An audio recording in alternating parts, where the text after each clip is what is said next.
Did I overreact by stopping a surprise blessing of my infant during a family dinner? We hosted my wife's extended family for pot roast and polite conversation, the kind of evening you can eat with a fork. Her Aunt Lila is devout in a brand name way, monogrammed Bible, themed dish towels. We have said we're raising our son secular, and that religious rituals are off limits unless both parents consent. Everyone nodded in that way people nod when they're not listening.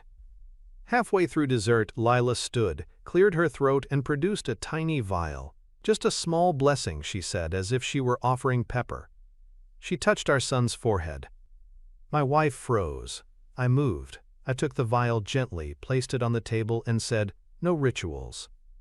Lila's smile collapsed into offense. She called me controlling. Someone murmured about tradition. Our son hiccuped, a tiny metronome. Lila tried to resume with a whispered prayer.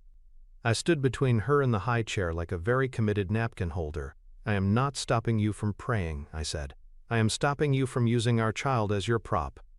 We ended dessert early. I texted a follow-up to the family chat, reiterating our boundary in the kindest, most noun-heavy way. Ritual acts require parental consent. Please do not perform any on our child.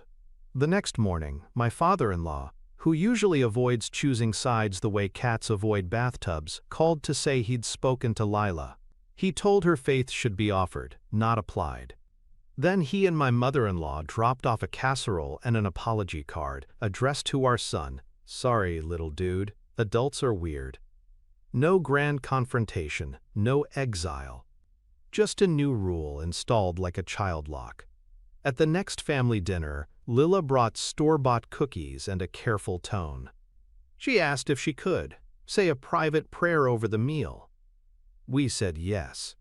She kept her hands to herself. Our son smeared frosting on his face and beamed at everyone equally.